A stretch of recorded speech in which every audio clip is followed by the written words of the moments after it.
Мээримдүү жана ырайымдуу Зат Аллахка чексиз мактоолор болсун. Жананын жер жүзүндөгү акыркы жана сүйүктүү пайгамбарыбыз Мухаммед Мустафага Аллахтын салам жана салаваттары болсун. Ассаламу алейкум ва рахматуллах ва баракатух. Эфирде Кур'ан аяттары.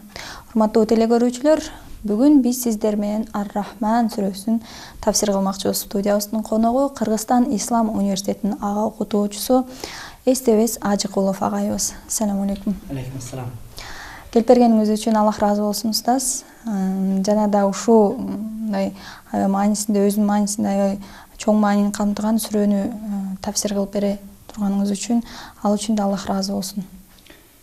Алхамдулилlah. Алгач биз адаттагыдай эле аяттарыбызга көңүл бурсак, андан соң аяттардын маанисине өтсөк, тафсир.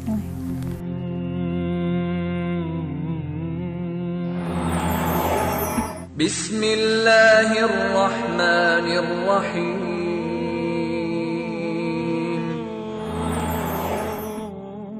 Мээримдүү ырайымдуу Аллахтын аты менен.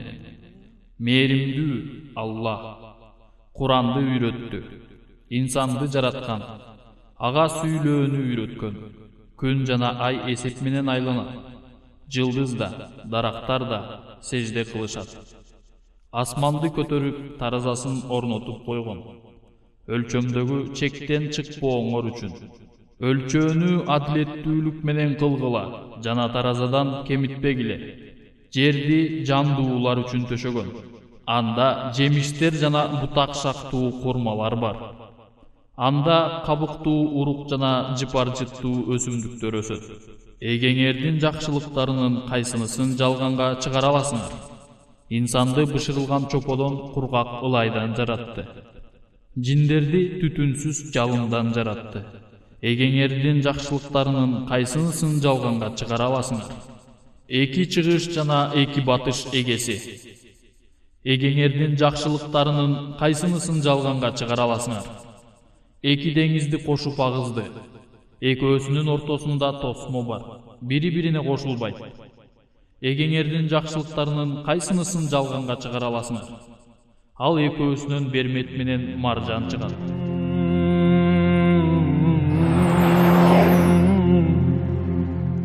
Устаз, биринчи Рахман сөзүнүн маанисин чечмеле болсак, бул Рахман деген эмне маанини камтыйт өзүндө? Бул сөз. Албетте. Башта Бисмиллахир-рахманир-рахим. Qala rabbi shrah li sadri yassir li amri wa hlul 'uqdatan min lisani qawli. Nahmaduhu wa nusalli ala rasulihil karim. Мурунку сабактарыбызда айтып өткөндөй, араб эли, араб калкы Советтер Союзуна окшоп атеист болгон эмес, Кудай жок деген эмес. Булар Алла Тааланы тааныган, билген, бирок мушрик болушкан, язычник болушкан. Советтер Союзуна окшоп Кудай жок, Алла жок деген эмес. Алар Алла Тааланы тааныган, билген. Ибрахим пайгамбардын, Исмаил пайгамбардан калган илим аркылуу булар Алла Тааланы тааныган. Бирок ошол таш кудайларды кошуп алып, язычник, мушрик болуп кетишкен да. Анан пайгамбарыбыз буларга ошол Ар-Рахман сүрөсү түшүп, ушуну окуп бергенде, Ар-Рахман деген эмне ал? Эмне биз билбейбиз. Эмне бул? Сен бизге сыйкыр айтып атасың. Анын мааниси эмне деп аябай таң калышкан да. Ар-Рахман сөздүн өзүнүн мааниси боорукер, мээримдүү деген маанини түшүндүрөт да. Бул боорукер, мээримдүү кандай?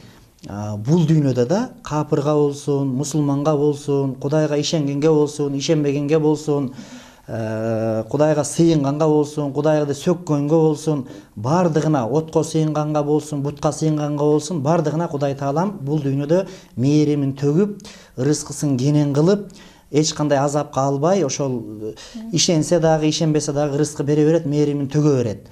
Ар-Рахим деген сөз бул бейиште, кыяматта Алла Таала ыймандууларга, мусулмандарга, намаз окугандарга, Кудай Тааланын өкүмүн кабыл алгандарга, Кудайды тааныгандарга гана Кудай Таала ырайым кылат, кудайсыздарга, капырларга ырайым кылбайт.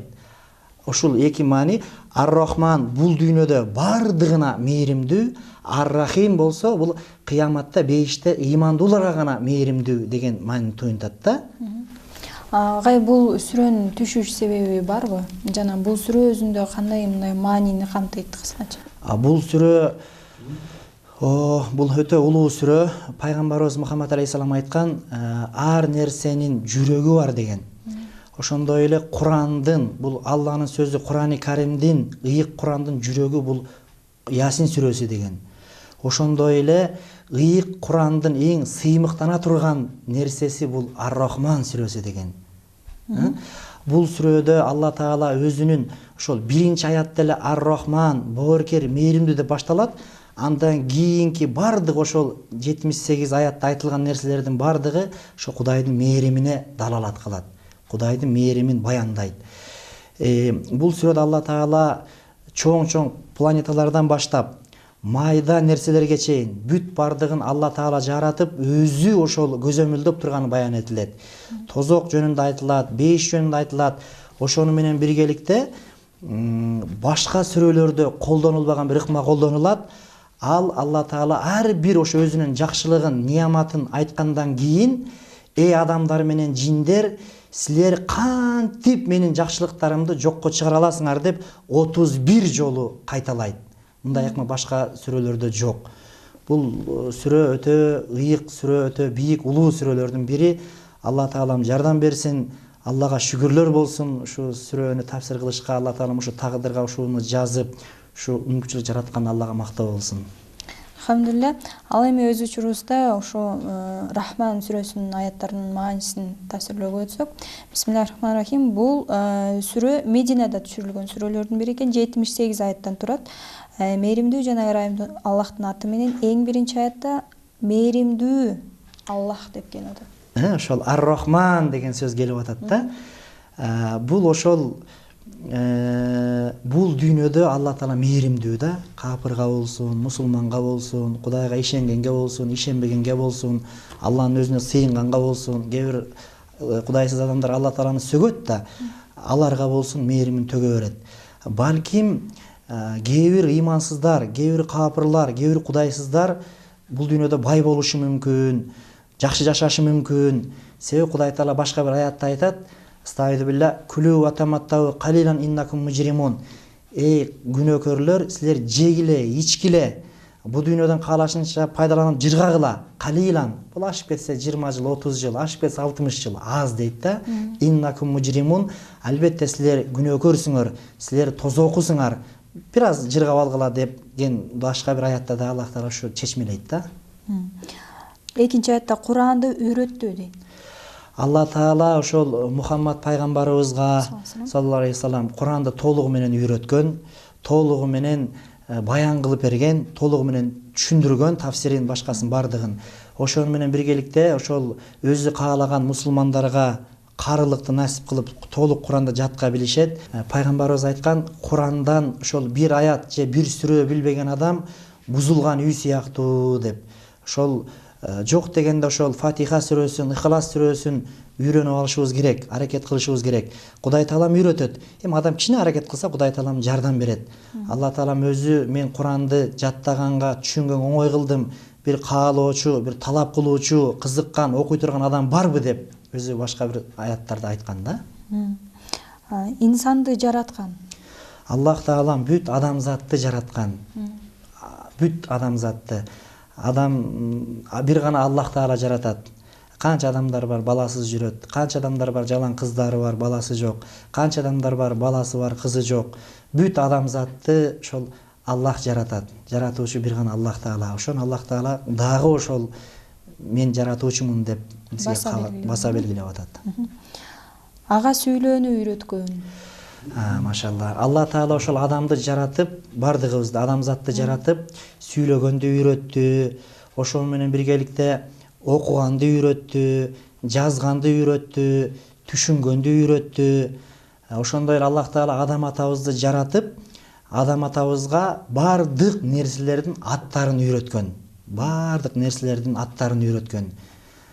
Ошондой эле Алла Таала Мухаммад пайгамбарыбызды жаратып, пайгамбарыбызга ошол өзү жашап өткөн доорго чейин эмне болгон, анын бардыгын үйрөттү.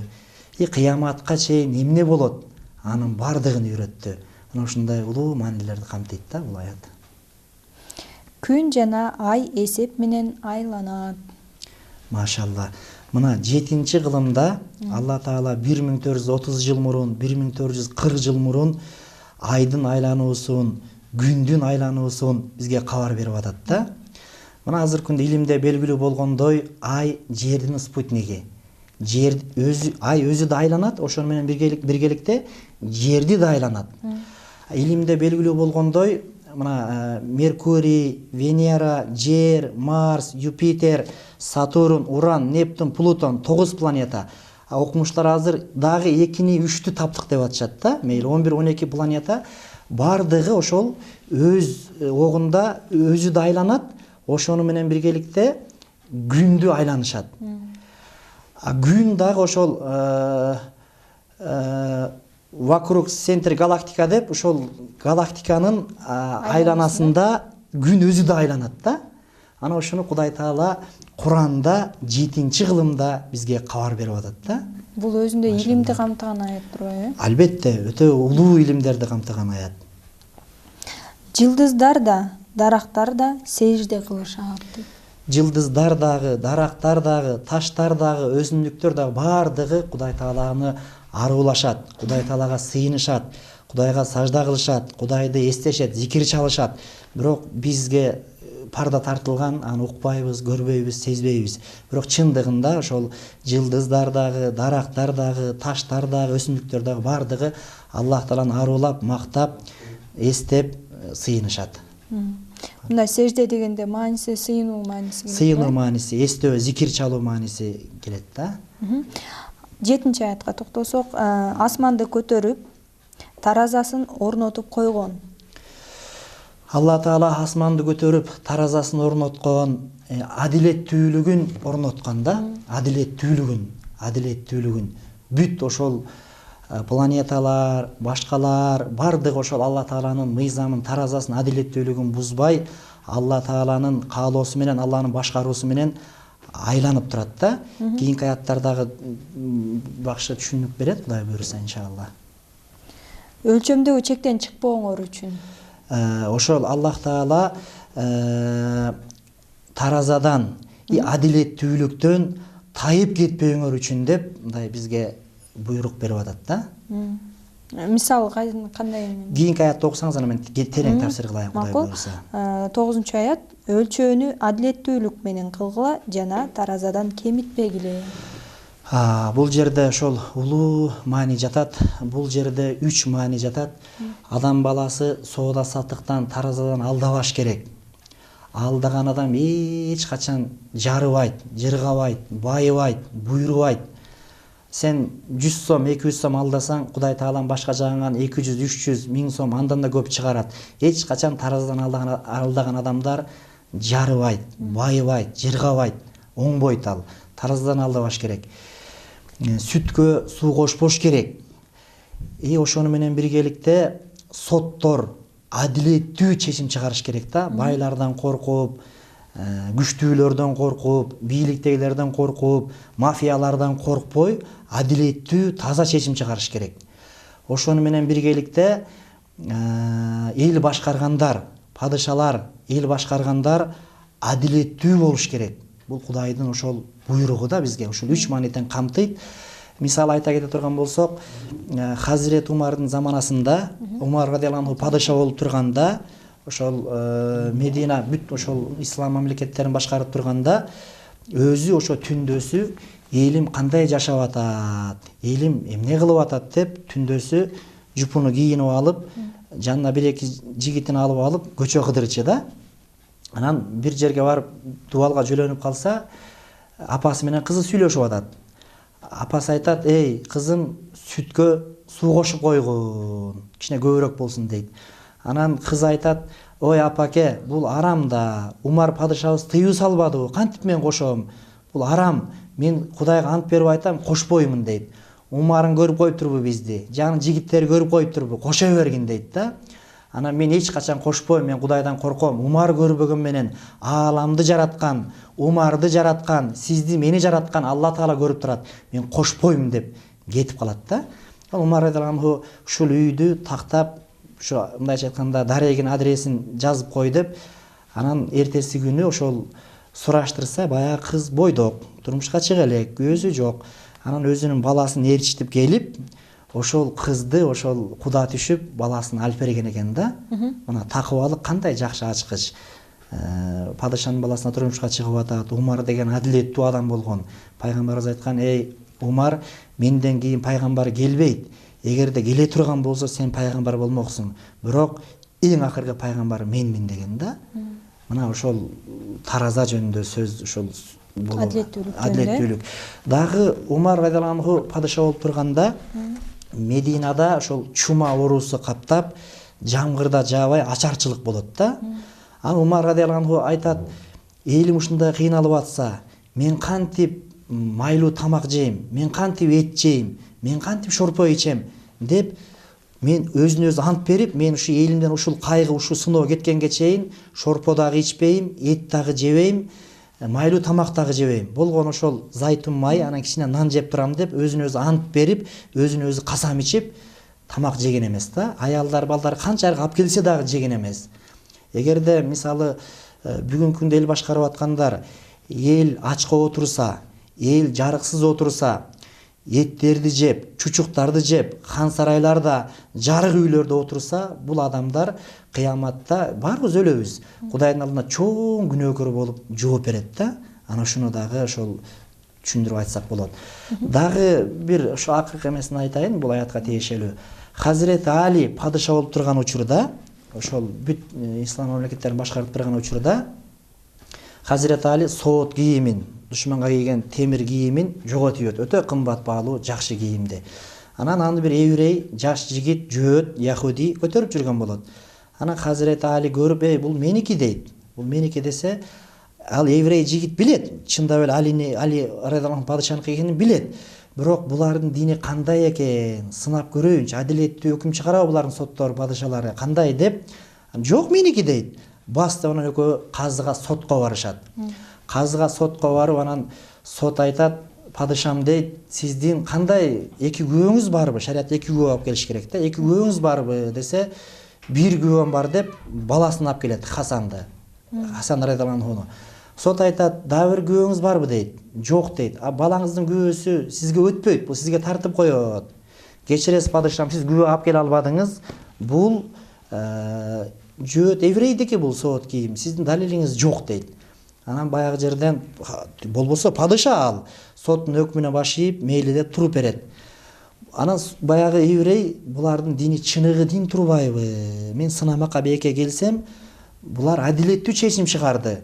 Сен, эй еврей, жөөт, эмне падышанын соот кийимин урдуп алдың деп мени тепкилеп, уруп, сабап, колутун байлап сабайбы десем, булар анткен жок. Чыныгы дин экен" деп көзүнөн жаш чыгып, ыйлап, ислам динин кабыл алат да. "Мен жөнүндө сынамакчы келгенмин мен силерге" деп. Анан Хазирети Али сүйүнүп, ошо ислам динин кабыл алганын куттуктап, баягы соот кийимди, темири кымбат баалуу кийимди еврей жигитке белекке берген экен. Ошолорду айтат. Албетте бунун баардыгы Аллахтын буйругу жана исламдын өзүнүн бир адилеттүүлүк, өзүнө камтыган адилеттүүлүгү десек жаңылышпасак керек. Ал эми биз 10-аятка келдик. Жерди жандуулар үчүн төшөгөн. Машалла. Мына Алла Тааламдын сөздөрү кандай улуу. Башында айтып өткөндөй, жерден башка планеталарда жашоо жок. Ислам илимге тыюу салбайт. Мен өзүм да кызыгам, жакшы китептерди окуйм. Меркурий менен Венера планетасында күндүн ысыктыгы 430 градуска чейин барат экен да. Канча жашоосун анда. Уран, Нептун, Плутондо күндүн сууктугу -230га чейин барат экен. Кантип жашоо болот? Башка планеталарда суу дагы жок.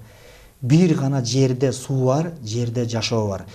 Жерди Алла Таала жандуулар үчүн төшөгөн, жандуулар үчүн койгон дегени, Алла Таала жерди ушундай жараткан, адамга дагы, айбанга дагы, куртка дагы, кумурскага дагы, жиндерге дагы, канаттууларга дагы, балыктарга дагы жерди Алла Таала жашоого ылайыктуу кылып жараткан. Жерди Алла Таала ысыктан да сактап койгон, сууктан да сактап койгон. Ушул жерде жашоону берген да Алла Таала. Анда жемиштер жана бутак шактуу курмалар бар. Машалла. Жерде кандай миң түркүн жемиштерди Аллах Таала өстүргөн. Бул дагы жемишти адам канчалык көп жесе зыяны жок. Ет, майды канчалык көп жесе, этти деле канчалык көп жей берсе зыян болот. Жемиштер өтө жакшы да, ошону Аллах Таала жемишти айтып атканы ошол. Жемишти көп жешибиз керек, ден соолукка да пайда болот. Ошону менен биргеликте курманы айтып атканы, субханалла. Курма биздин Кыргызстанда өспөйт. Бул бизде 5-6 жылдан бери бир чоңураак алма окшош өсүп атат. Ал курма жөнүндө эмес. Бул чыныгы ошол Мекке, Мединада өскөн курма жөнүндө сөз болуп атат. Курма албетте ошол ысык өлкөлөрдө, Ирак мамлекетинде, Египетте, Иранда өсөт, бирок алардын сорттору начарыраак да. Эң жакшы курмалар, субханалла, ошол Мекке, Мединада өсөт да. Ибрахим пайгамбарыбыз дуа кылган: "Ey Аллахым, Мекке элине, Меккеге береке бергин" деп. Мухаммад пайгамбарыбыз дуа кылган, саллаллаху алейхи вассалам пайгамбарыбыз: "Ey Аллахым, Мединага ошондой береке бергин, Меккеге караганда дагы көбүрөөк береке бергин" деп пайгамбарыбыз дуа кылган да. Мына мен эми өткөн кылымдар, өткөн замандарды айтпай эле коеюн, азыркы учурда айтайын. Мисалы Меккеде, Сауд Арабиясында, Мекке Медина шаарында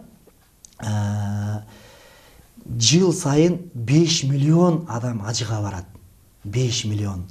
5 миллион адам 3 килограммдан көтөрүп кеткенде канча курма чыгат? Өтө көп курма чыгат. Жыл бою 20 миллион адам умрага барат, малы хажга барат. 20 миллион адам 3 килограммдан көтөрүп кеткенде канча курма чыгат? Өзү Сауд Араб мамлекетинин 35 миллион калкы бар. Ошолордун бардыгы жейт. Ошондо да түгөнбөйт да. Ошондо да жетет. Биз ошол быйыл ажыга барганда ошол Нурлан деген ажы башчыбыз ошол Мединада курмадактардын жанында заводторго да көрдүк, курма дарактарындагы бактарында көрдүк. Укмуш да укмуш. Шундай заводду да көрдүк, курма бактарды да көрдүк. Кудай береке берген да. Береке деген ушундай көзгө көрүнбөгөн Кудайдын сыры. Береке деген ушундай, мисалы айтканда, бир табак тамакка Кудай береке берсе, 10 адам ошого тоет да, тоюп ашып да калат. Кудай Таалам береке бербесе, 10 табак тамакка дагы ошол 10 адам тойбой калат да. Бул көзгө көрүнбөгөн бир Кудайдын сыры, хикматы, кудурети. Ошондуктан да биздин сахабалар ачка болуп турганда пайгамбар саллаллаху алейхи вассалам дайым бисмилля деп Аллахтын аты менен жегиле, бул ошол тамакта береке болот деп айтканда ушул себептен болсо керек, Албетте. Кийинки аят: анда кабыктуу, урук жана жыпар жытуу өсүмдүктөр өсөт. Ошол буудай арпалар кабыктуу деп атканы ошол витамини негизи ошол сыртында болот да. Ошону айтып атат. Мисалы азыр илим деле далилдеп атат. Высший сорт унга караганда, биринчи сорт унга караганда ден соолукка экинчи сорт кыргыз ундар жакшы экен да. Анан ошол витамин ошондой. Бизде анча билинбейт. Египет, араб өлкөлөрүндө ошол кышыр деп коет, ошол буудайдын кабыктарын, арпанын кабыктарын өзүнчө сатып, алар ошол жарма кылып ичип, тамак кылып жеп, жакшы пайдаланышат экен да. Анан ошол кабыктуу деп аткан ошол. Анан эмне деген гүлдөр өсөт, райхан сыяктуу, байчежекей, кызгалдак деген кандай гүлдөр өсөт. Жайында мындай Кыргызстан мындай айтып койгондо жер бетиндеги бейиш да. Кандай 4 мезгил бар, эмне деген ушундай жаратылышыбыз бар, эмне деген жайлоолорубуз бар, эмне деген жытаңкыган гүлдөр бар. Ошону Аллах жараткан. Алла Таала уш кыяматка чейин муну мен кылгам деп Аллах Таала ошол бизге эскертип атат да. Түркүн түстүү жана жыпар жытуу кылып, ар түрдүү жыпар жытуу. Эгеңдин жакшылыктарынын кайсынысын жалганга чыгара аласыңар деп илеп белги менен суроо менен. Ушул суроо сүрөдө 31 жолу кайталанат да. Ушул суроо. Эй адамдар менен жиндер, силер кантип Алла Тааланын менин ошол Кудайдын жакшылыктарын берген неаматтарын жокко чыгара аласыңар деп 31 жолу кайталанат да. Бунча көп кайталанышынын себеби эмнеде? Себеби капыр адамдар айтышы мүмкүн да, Кудай мага эмне кылып койду? Эмне кылып койду Кудайың мага? Капыр эмес, кээ бир иманы алсыз мусулмандар деле айтышы мүмкүн. Кудай мага эмне кылып койду? Эмне Кудайдын тиешеси бар мага? Мен эмнеге намаз окушум керек экен? Мен андан көрө базарга барышым керек, мен тигинишим керек, минишим керек. Кудайдын көз неаматы. Көздүн эле ушул акысын актай албайт экенбиз да. Şu gözüңdü ber, жердин байлыгын берели десе ким берет? Эч ким бербейт. Көз эле кандай Кудайдын берген чоң байлыгы. Биякта Алла Таала ошол 31 жолу кайталанат бул сөз. Ошону пайгамбарыбыз ушул сүрөнү толугу менен сахабаларга окуп бергенде, сахабалар унчукпай туруп угушкан экен да. Анан пайгамбарыбыз мен кандай силерден мындай бир унчукпоону көрүп турам, унчукпоону угуп турам. Кандай бул? Жиндер 31 жолу тең, Кудай, Аллахым, сени биз мактайбыз, сени биз даңктайбыз, сенин бир дагы жакшылыгыңды жокко чыгарбайбыз деп 31 жолу кайталаган экен да. Сахабалар унчукпай эле угушкан экен да. Анан силер жиндерче болбодуңарбы деп пайгамбарыбыз сахабаларга мындай нааразычылык билдирген экен да. Аныктан бул суроону уккан сайын биз да Аллахты мактап туралы. Албетте, иншалла. Аллахка чексиз мактоолор болсун. 14-аят. Инсанды бышырылган чоподой кургак ылайдан жаратты. Машалла. Адам атабызды Аллах Таала топурактан жараткан. Илимий далил. Азыр Менделеевдин таблицасында эмне бар болсо, алтын, жез, алюминий эмне бар, бардык адамдын денесинде бар. Бардык адамдын денесинде бар. Алла Таала адам атабызды топурактан жараткан. О энебизди анын сол кабыргасынан жараткан. Башкабызды ошо ата-эне себеп болуп жаралдык, бирок эмне? Ошол эң биринчи адам атабызды Аллах Таала ошо топурактан жаратканын бизге айтып атат да. Андан кийин жиндердин жаралышы жөнүндө айтты да, жиндерди түтүнсүз жалындан жаратты. Алла Таала ошол жиндерди түтүнсүз жалындан жараткан. Жиндер адамдарга караганда 10 эсе көп. Азыр мисалы 7 миллиард адам болсо, 70 миллиард жин жашайт. Алар дагы капыр, мусулман болуп бөлүнөт.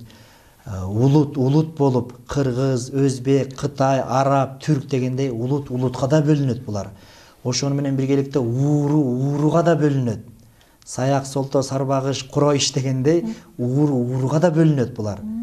Ана ошол Аллах Таала бизге эскертип атат. Эгеңдин жакшылыктарынын кайсынысын жалганга чыгара аласыңар? Мына бул сөздү Аллах Таалам 31 жолу кайталайт. Эй адамдар жана жиндер, силер кантип ошол менин неаматтарымды, жакшылыктарымды, белектеримди жалганга чыгара аласыңар деп. Эки чыгыш жана эки батыш ээси. Алла Таала ошол Роббул Машрикайн, Роббул Магрибайн, Аллах Таала ошол эки чыгыштын, эки батыштын ээси, бу жерде эки маани бар. Күн менен айдын чыгуусунун ээси, күн менен айдын батуусунун ээси. Ошону менен биргеликте жай мезгилдеринде, мисалы күн бул тараптан чыгат. Кыш мезгилдеринде бул тараптан чыгат. Жай мезгилдеринде тияка барып батат. Кыш мезгилдеринде бияка батат. Ошол маанилерди берет да. Эгеңдин жакшылыктарынын кайсынысын жалганга чыгара аласыңар? Аллах Таала ошол 31 жолу кайталап суроо берип атат. Себеби башында айтып өткөндөй капырлар же ыйман алган мусулмандар Кудай мага эмне кылып койду? Эмне кылып койду? Мен үчүн намаз окушум керек экен деп айткандар бар. Ошо Аллах Таала эскертип 31 жолу кайталап атат да. Аллахка шүгүрлөр болсун. Эки деңизди кошуп агызды. Бул ошол көз менен караганда мындай кошулган сыяктуу көрүнөт экен да, көз менен караганда. Мындай карасак кошулган сыяктуу. Андан кийинки да аят ушуга байланыштуу экен, устаз чогуу окуп койсом. Экөөсүнүн ортосунда тосмо бар, бири-бирине кошулбайт. Мынакей. Мына ушул улуу сырды, улуу бир ачылышты Кудай Таалам 7-кылымда 1430 жыл мурун, 1440 жыл мурун бизге кабар берип атат да. Муну француз окумуштуусу Жакив Кусто, команда Кусто, дүйнөгө таанымал Нобель сыйлыгын алган улуу окумуштуу Аден деген тоонун булуңунан агып чыккан бир суу Кызыл деңиз экөө кошулуп агат. Бирок булуңдан чыккан суу тузсуз, Кызыл деңиз туздуу, экөө аралашып кетпейт. Балыктар дагы, микроорганизмдер дагы эч бири-бирин өтпөйт да. Бул эмне деген сыр деп муну команда Кусто, Жакив Кусто 10 жыл изилдейт. 10 жыл деген чоң убакыт. Бирок таппайт эмне деген сыр деп. Анан больницада ошол ооруп жатса, бир дос англисче, французча которулган Куранды алып келип берет. Окуп көрүңүзчү деп окуп отурса, анан ушул аят турат. Мен агызган эки суу бар, экөөнүн ортосунда парда бар, сыр бар, суу бири-бирине кошулуп аралашып кетпейт деген. Ал киши, ал мындайча айтканда жөнөкөй адам эмес ал. Ал өмүрүн ошол илимге арнаган, Нобель сыйлыгын алган, өмүрүн илимге арнаган адам таң калып анан Мухаммад пайгамбарыбыздын өмүр баянын толугу менен окуп чыгат. Мухаммад пайгамбар Меккеде төрөлгөн, андан кийин ошол Таиф деген шаарга эл иманга чакырып, динге чакырып, дават кылып барган, кийин Мединага көчүп барган, эч кандай бир башка жака чыккан эмес, окуганды да билген эмес Мухаммад пайгамбарыбыз саллаллаху алейхи вассалам, жазганды да билген эмес. Бул киши кандай муну билиш керек? Ушунча илим, техника менен, башка менен мен ушуну зорго таап атсам, бул чыныгы Кудайдын пайгамбары деп 80 жашында исламды кабыл алган. 80 жашында өлдү, мусулман болуп өлдү. Бүт үй бүлөсүнүн бардыгы азыр мусулман. Азыр Францияда Кудайга шүгүр, Парижде ошо 3000ге жакын мечит бар да. Субханалла. Эгеңдин жакшылыктарынын кайсынысын жалганга чыгара аласыңар? Кайрадан ошо Аллах Таалам 31 жолу кайталап атат. Бул сөз кайталайт. Ошо. Аллахка чексиз шүгүрлөр болсун. Ал экөөсүнөн Бермет менен Маржан чыгат. Машалла. Алла Таалам бооркер, мээримдүү зат. Бул дүйнө албетте баягы сыноо болот, бар болот, жок болот, кыйынчылык болот. Айрыкча аялдар ошол Берметти, Маржанды, орусча карал ташты жакшы көрүшөт. Ошо аял заттынын, энелердин көңүлү көтөрүлсүн, күйөөлөрү ошол подарка кылып, белек кылып берсин деп, ошол маржан таштарды, Бермет таштарды, кымбат таштарды Аллах Таалам жараткан да. Чоң рахмат, устаз. Ошо менен бизге берилген убакыт дагы өз соңуна келип отурат. Деги эле ошо алдыңкы аяттардан биз эмнелерди алдык, ошону биз дайыма сүрөлөрдү окуганда, аяттарды окуганда ошону жашообузга колдонгонго аракет кылабыз да. Кандай кылып жашообузга алып келсек болот жана эмне насааттарды алсак болот, ошол жөнүндө кыскача айтып берсеңиз. Бул аяттардан ошол улуу Кудай Тааладан калбашыбыз керек. Ата бабабыз айтат го, Алла деген ач калбайт, Кудай деген кур калбайт деп. Алланы тааныйлы. Анан ошол соода кылган байкелерибиз, эжекелерибиз, карындаштарыбыз адал соода кылсын. Адал соодада береке болот. Ошондой эле кимге ошол бийлик берилсе, падыша болсо, министр болсо, айыл өкмөт болсо, бул дагы сыноо. Эртең Кудайдын алдында жооп берет. Алар да адилеттүү болсун. Адилеттүү болуп адам иштесе, Алла Таалам да берет. Эл дагы берет. Баары жакшы болот. Урдай берсең, анан бир күнү Кыргызстанга батпай, жерге батпай качасың.